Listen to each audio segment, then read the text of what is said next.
Get your money out now. That is the warning that's reverberating throughout the financial community. Hey everybody, you're watching Bull Boom Bear Bust, also known as BX4, just like you see back there, back behind me. I have to figure out which side it was. Back there.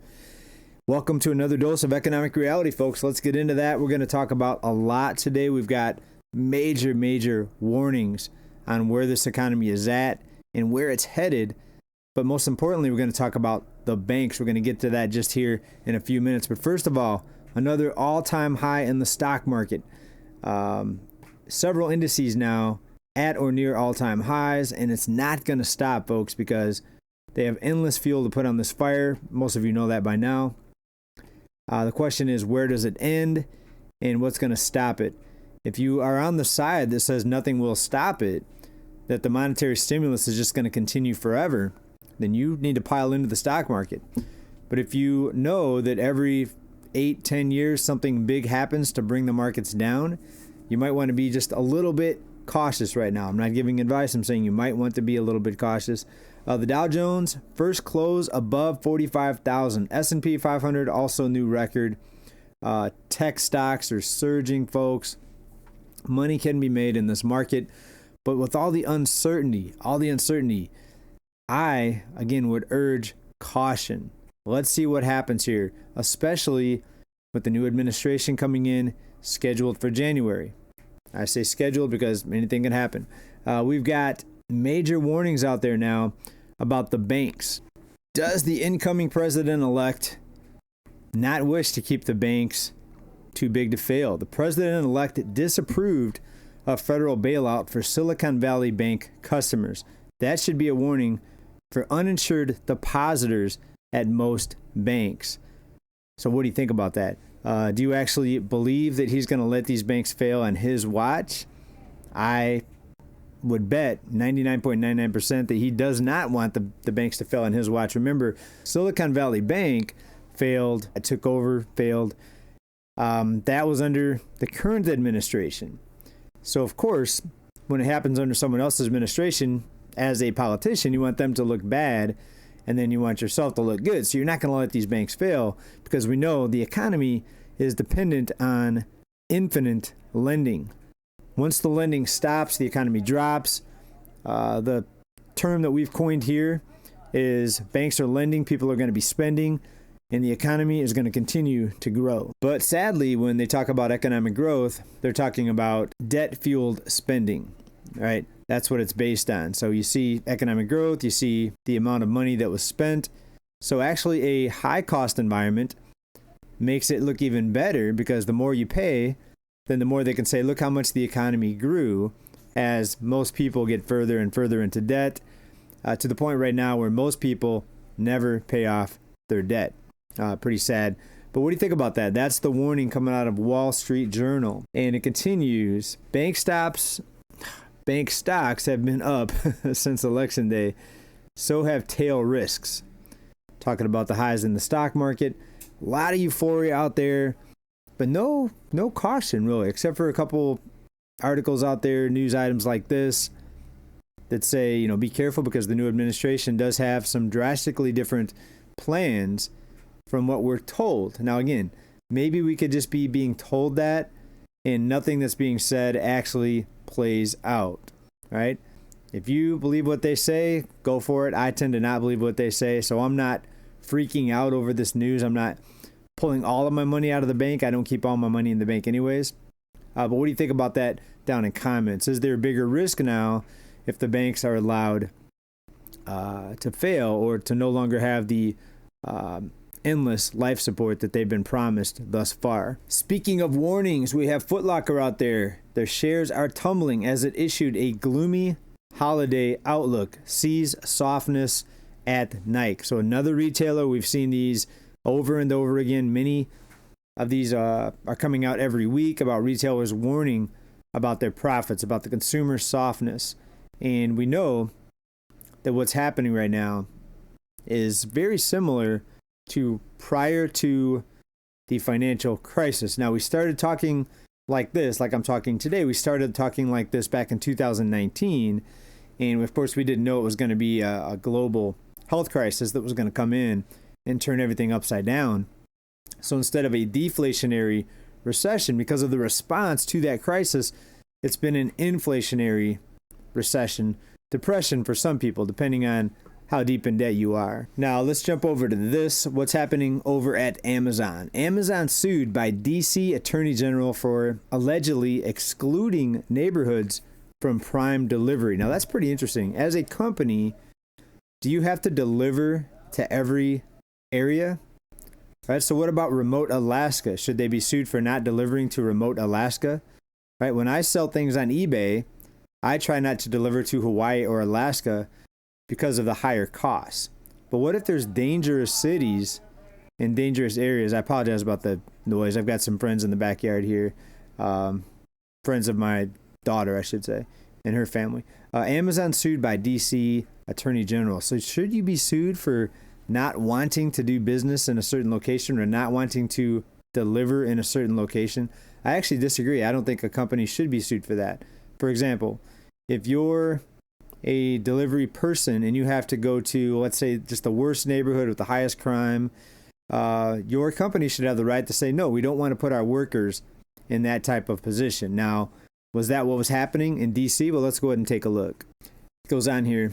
The lawsuit says that in 2022, Amazon stopped using its own delivery trucks to 2 DC zip codes due to safety concerns. We just talked about what happened. It was at Northern DC with Janet Yellen. They had to shoot somebody basically outside of her house. And it doesn't look like a very good neighborhood that she lives in. A very nice, expensive house. But neighborhoods are crumbling all around the United States, even in wealthy neighborhoods. Even homeless tents in Beverly Hills, homeless tents on Venice Beach in LA. It's going to continue to get worse because no one has any solutions. There are solutions out there. We talk about them here sometimes, but no one wants to implement these solutions. The decision caused more than 48,000 Prime customers to see slower delivery speeds than the rest of the district. Aw, poor people. Slower delivery speeds. So they still got their deliveries, but it was just slower because it looks like Amazon used a third party. That's what it sounds like. Refusing to use its own delivery trucks in 2 of the zip codes. So apparently they were worried about their trucks maybe getting robbed and getting a bunch of packages looted from the trucks, or they were worried about their drivers, maybe both. But that's the story on that. The United Healthcare CEO, that's a major healthcare provider. They do a lot of corporate, commercial, company healthcare packages. CEO Brian Thompson was facing DOJ probe for insider trading when he was killed in a targeted New York City killing. How many other CEOs are doing the same type of thing? And was this someone looking to take him out so he wouldn't maybe blow the whistle on what he knows? A lot of bad things happening, a lot of insider trading going on, things like that. So looks to me like it could have been a professional, kind of from the top down job for hire sort of situation. Let me know what you think about that down in comments. Let's jump over to the housing market. Redfin is predicting more pain. Basically, if you were hopeful to buy a home in the future and you want prices to come down, according to Redfin, you're out of luck, folks. You're never going to be able to own a home. Redfin predicts 4% rise in home prices and 9% increase in home sales for 2025. So where are they going to see this spike in home sales? I disagree with the home sales. And I actually disagree too with the price prediction. I think prices will come down, but I don't think it's going to be a bursting of the bubble. Remember, prices are down right now about 20,000 year over year, or from the peak rather, not year over year, but from the 2022 summer peak, prices are down about 20,000 median. Not in every area, but if you take the whole country and look at the median home price, prices are down. So I think they're off, but I don't think there's going to be a crash. I think we'll probably see a 1 or 2% drop. So basically, if you're not getting a big increase in your earnings and your wages, you're still going to be priced out of the housing market. I doubt the 1 or 2% decline that I'm thinking is going to happen is going to help many more people get into the housing market or get into their first home, because we're still seeing the cost of living rise. So if you were looking to save up money, unless you're getting a huge raise, again, like a 10, 20% raise for the year, you're not going to have much of an easier time this year than you'd had in previous years. In fact, it's going to become even more unaffordable when you look at the overall cost of living, in my opinion. Now, again, we've got a new ball game in January. According to what's being said, there's going to be so many drastic changes. We've never seen this many reversals on policies and this many different policies changing. We've never seen this, and I've never seen this, and I think most of you probably have never seen this. If this happens, now again, this is being said what's going to happen. I think it's going to be, for the most part, a nothing burger. And then in 4 years, they're going to elect somebody else on the other side, maybe on the left. They're going to come in and reverse everything that the new administration is going to change in January. See, it goes back and forth. And that's done on purpose, folks. That's to give you the illusion that actually things will change. Sure, they'll change.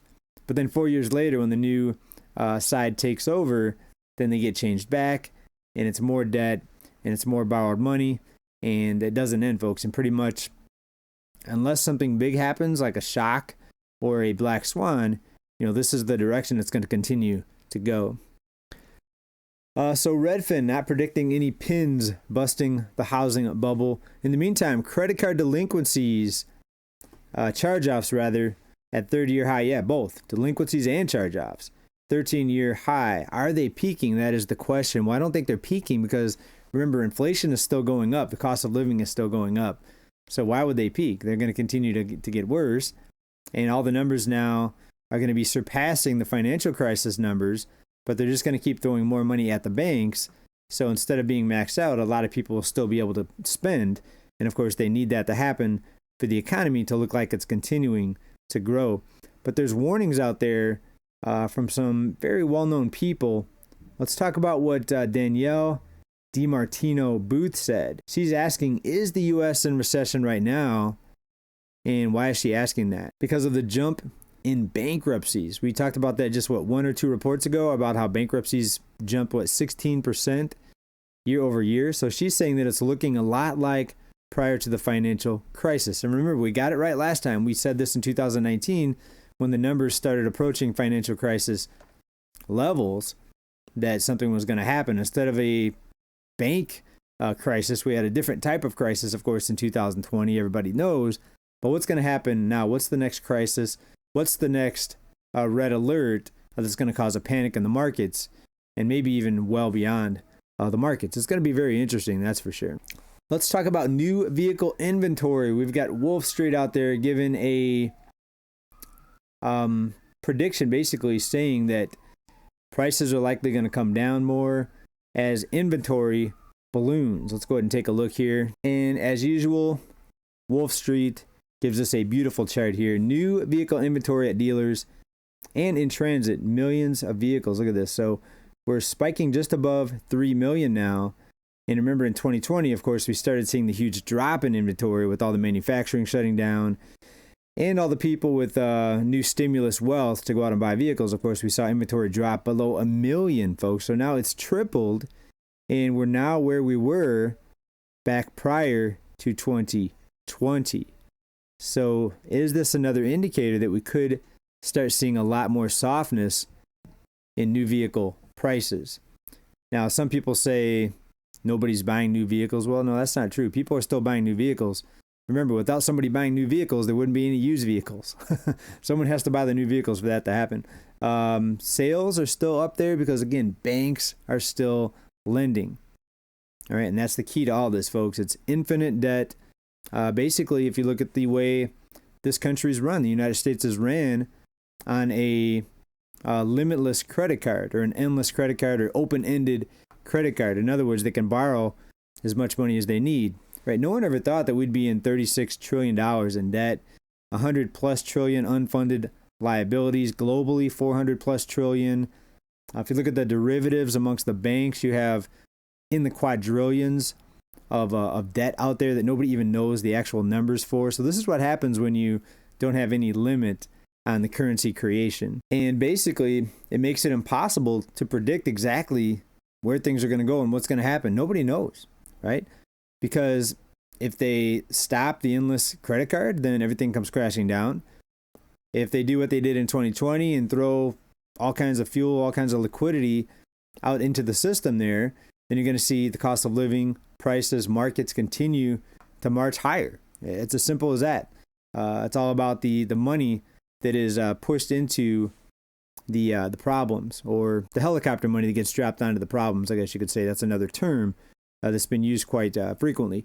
Chipotle's out there. Mexican Grill lifts menu prices as input costs rise. That's just out, folks. That's a recent article here.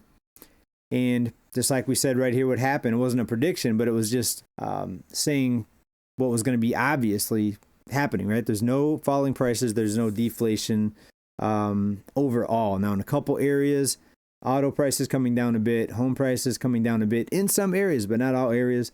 Chipotle Mexican Grill said it's going to raise their menu prices by about 2% as the burrito chain encounters higher input costs in the midst of a choppy demand for environment for restaurants in the United States. So if demand was choppy, why wouldn't you cut prices and get more people in the store? Like the fast food places, they're going back to the dollar menu for a few items, not very many items. All right, next, folks, I want to talk about this video that's went kind of viral recently, and that's this kid having a meltdown in Walmart. And the crazy part is no one steps in to stop her. And let's watch it here. I've got to put on my big old bulky headphones because I can't find my earbuds right now. This way I can monitor the audio as I'm playing it. All right, give me 1 second here. Just got to plug in over here. Take a look at this, folks. This blew my mind.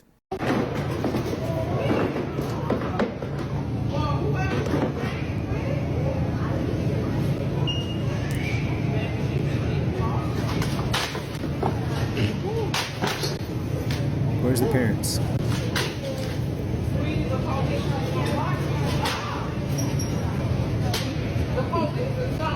Even the employees are afraid to step in. They don't want to get sued. So basically, she can just go on and break trash and wreck anything she wants to. Everybody's afraid to do anything.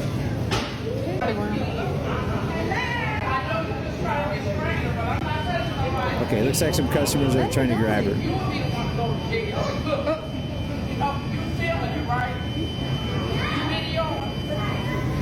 But not any Walmart employees, not security.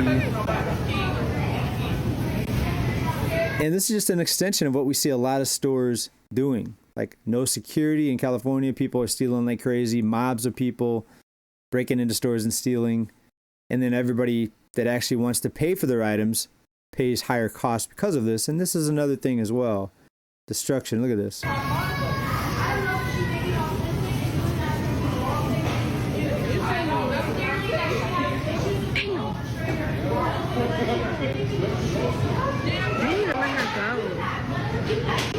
Customers are saying, let her go, don't restrain her. Well, whoever she's with, where are they? Well, she is in the store. Still going.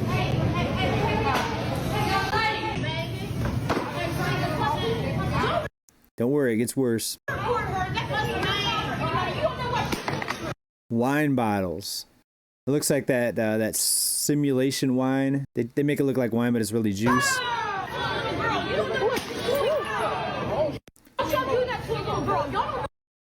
Look at that. The dad finally steps in. Great job, dude. Great job of parenting. I mean, what do you say to somebody like this? If you were to talk to this father of this girl, what do you say to somebody like that? Like, what are you doing or what are you not doing? And listen to what people are saying. Let me rewind it.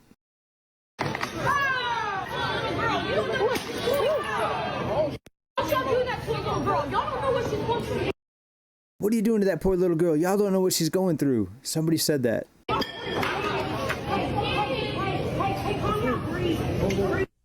Is that the dad? And apparently there was the mom in the background saying, don't touch her, leave my kid alone. What do you think? Please let me know what you think about this down in the comments, folks. This is America. And then these kids grow up to be what? Bad adults. And we already have so many people stealing here. It's just going to cause more inflation, folks. I don't see this getting better. But this is our future. These types of kids are the future of America, like it or not. So where's this country headed, folks? It's insane. Please let me know what you think down in comments, everybody. As always, keep stacking. Big love. Bye for now, and peace.